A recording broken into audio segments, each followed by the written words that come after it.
So I recorded all that intro and then immediately forgot to record the start of the painting. But anyway, hi and welcome back to another video. My name is Selena and I usually make dolls out of felt, but recently I've been getting really into painting, which if you follow me anywhere or have seen my last video, you probably already heard me talking about it. This painting is actually based on a doll that I made recently. She's a bat character and she's the leader of a monster band that I've been working on creating, and she plays the guitar and is the leader of the group. She might also be the lead singer, I'm not sure yet. I'm still trying to plan out like a story for them in a way. I don't know if it'll be anything like real or just made up in my mind. But I do think it would be really fun to like come up with a name for the band, and then like a name for all the different members of the band. There's gonna be 4. There's gonna be her and then a goblin character that I also recently made. And then I'm still designing the guitar player and the drummer. So yeah, the idea for this painting was to be like a photo card that's been decorated in different stickers. And yeah, coming up with the different stickers and painting the different stickers was actually my favorite part of this painting. It was just fun to come up with stickers that were like, that I thought would fit like their personality or their style. And I also want to make designs like this for the other characters. Although I don't think I'll paint them. I think I'm just gonna keep them as digital art. I only painted this one after doing the sketch because, I don't know, it looked like fun to paint. And I also just wanted to practice painting with acrylic gouache some more. Which I actually think with this painting, I'm starting to finally like get the hang of it. Especially with the background. Not the neon pink background, but like the actual background of behind her of the card. Like that periwinkle color. That's one of my favorite parts of the painting actually.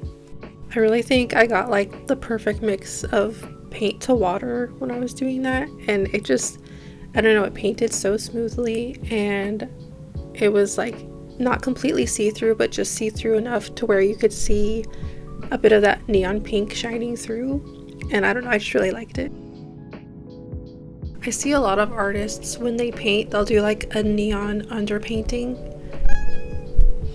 and I really like the way that looks, and so I wanted to try it on this one.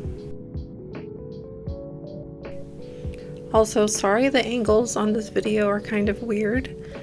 I was working on a really small desk and I didn't have anywhere to really put the tripod that I was recording on.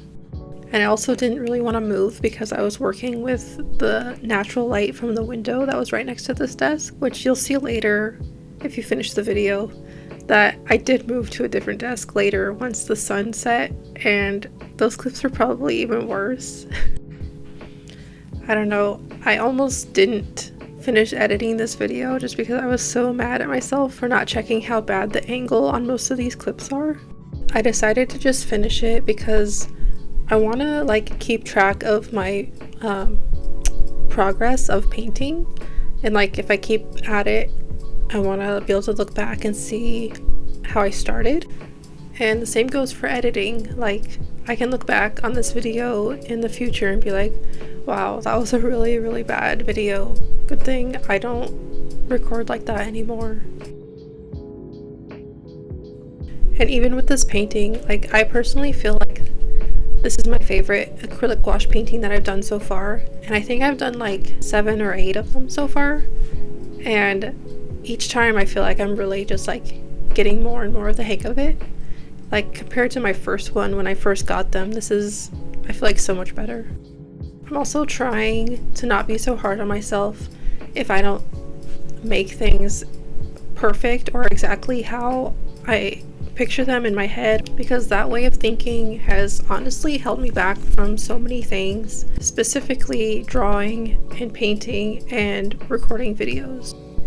And so a lot of times I end up not even finishing the drawings that I started, or even more times than that I end up just not even starting them because I'm afraid they're not going to turn out exactly how I'm picturing. So I'm trying really hard not to be like that, because in all that time that I was afraid to start something, I could just let myself be bad at it and practice and get better. Like, it might take a while, but that's okay. Let's all let ourselves be a little bit bad at something. I actually can't believe I've been talking for almost 6 minutes of this video. Like, I'm not a really talkative person. If you know me in real life, you know that, but I don't know, I think talking about art or painting, I can talk a lot about it. So now we've moved on to the clips that are at the other desk,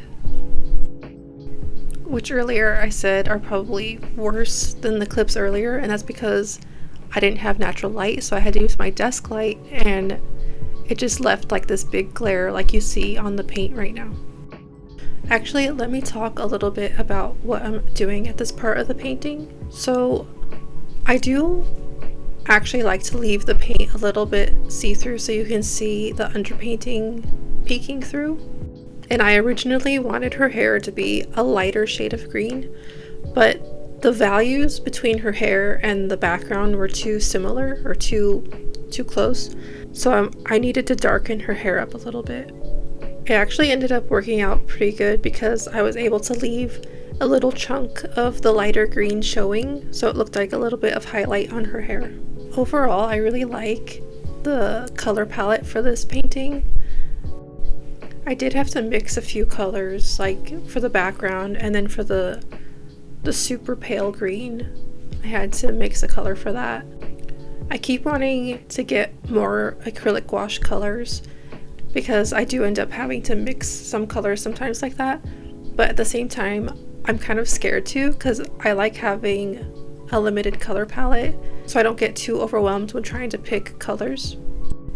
It also helps with keeping the colors of the piece more cohesive, and so I don't like overdo it when adding colors. If anything, I might just end up getting a purple because I don't have any purple at all, so I had to completely mix that purple for the emoji sticker right there.